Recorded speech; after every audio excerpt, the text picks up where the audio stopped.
Why is it that so many companies across the world often wait until employee problems occur before they take action? It's common across many organizations to react rather than prevent, but by the time these problems occur, the damage is often already done. And leaders across many industries struggle to adopt the concept of prevention rather than cure. So in this video, I'm going to share key factors to help convince the leaders and decision makers in your workplace to take employee well-being seriously before it's too late. Now, the McKinsey Health Institute released a 2025 report that highlights some of the key factors to creating thriving workplaces. And what do you think one of those factors is? You guessed it, employee well-being. According to the McKinsey Health report, poor workforce health could lead to an $11.7 trillion loss in economic value worldwide. This can be because of factors like low productivity, high absenteeism, and disengaged employees. Now, this report is 43 pages long, but I've got a more useful and succinct report to share with those that make it to the end of the video. But for now, let's look at 5 key factors that you should highlight to leadership to help them understand why they must take employee well-being seriously. Imagine this cup represents your company's revenue and productivity. You're pouring time, energy, and resources into it, hiring new people, investing in technology, and launching big projects. But what if there's a leak? Oh no, it's spilling. This small leak represents employees calling in sick, not being engaged, and not performing their best. It might seem like a small issue, but over time, the leak gets bigger. And before you know it, your whole company is flooded and it's costing an arm and a leg to repair. According to the McKinsey report, employers face an estimated $1,695 per employee in absenteeism costs, largely driven by chronic health conditions that could be mitigated through preventative care and health programs. Educating employees through things like well-being workshops can help them to take care of their health and well-being, ensuring they're at less risk of getting seriously ill and ensuring they're fit and healthy to perform their best. However, financial reasons aren't the only reasons leaders should take employee well-being seriously. There's more. Let's look at why well-being might just be the best tool when it comes to the best employees in the workplace.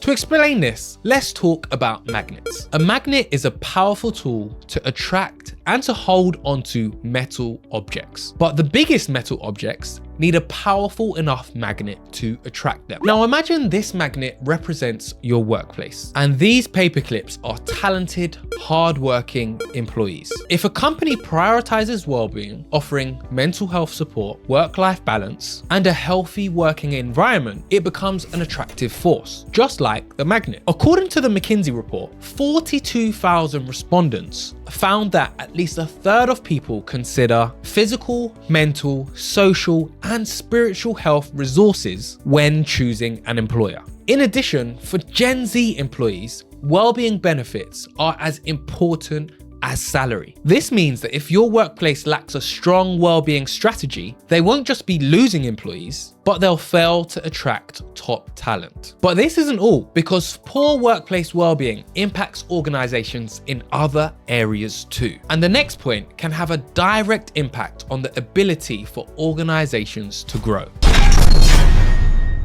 Let me use my phone to explain this point. This phone represents a company's employees. At 100% charge, employees are focused, productive, and performing at their best. But throughout the day, just like a phone, their energy drains. Meetings, deadlines, stress, it all contributes to their depleting battery. They can perform their necessary tasks with a low battery, but how long until the battery dies? Employees perform best when their batteries are fully charged and they're given the necessary time and resources to replenish. According to this report, by prioritizing employee health and well-being, employers can unlock substantial performance gains and achieve a healthier, more resilient, and adaptable workforce. However, Companies that ignore it risk higher presenteeism, where employees show up but aren't performing at their best. In fact, the research shows that poor workplace health significantly reduces overall efficiency with major economic consequences. Now think of the phone again. When the battery is low,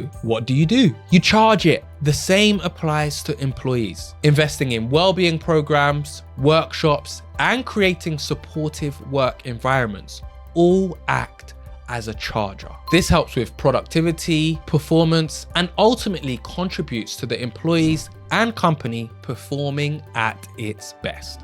Now just quickly, if you found this video useful so far, do me a favor and press the like button. It helps more than you realize.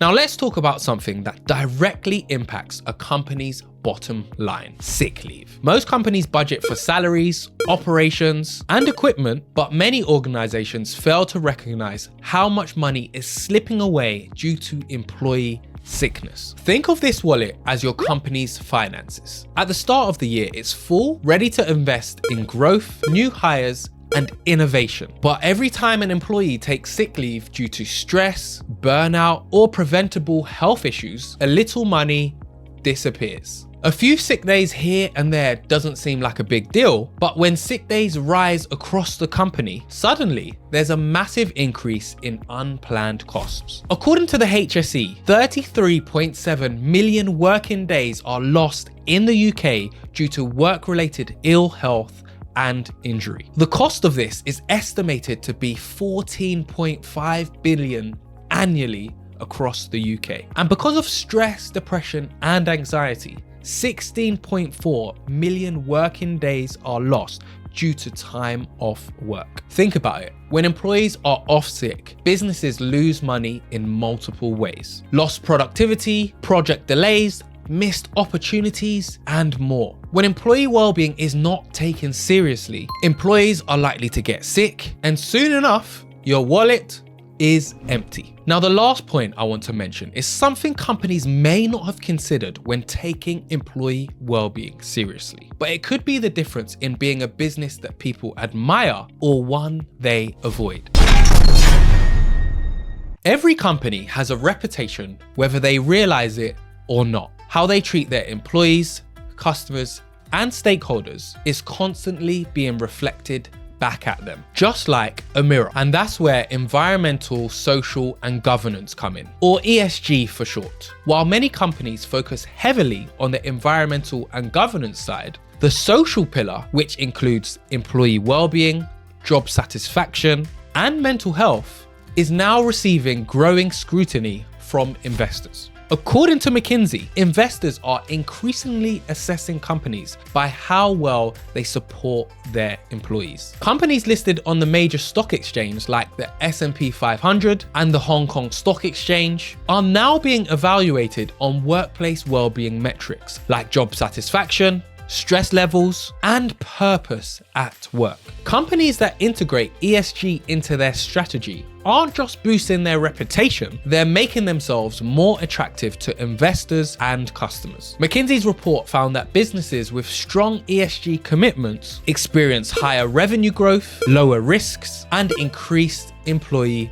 productivity. When companies fail to prioritize the social pillar of ESG, they risk regulatory intervention, reputational damage, and even financial loss. With governing bodies worldwide enforcing stricter compliance measures on workplace well-being, ignoring this is no longer an option. Now, for those of you that want a digestible PDF that highlight the points I've discussed in this video, head to the first link in the description box to download the report that highlights why companies and leaders must take employee well-being seriously. And if you want to know things your workplace can do this year to highlight employee well-being, check out this video here on 10 well-being events your workplace must not miss. But remember, a happy workforce is a productive workforce.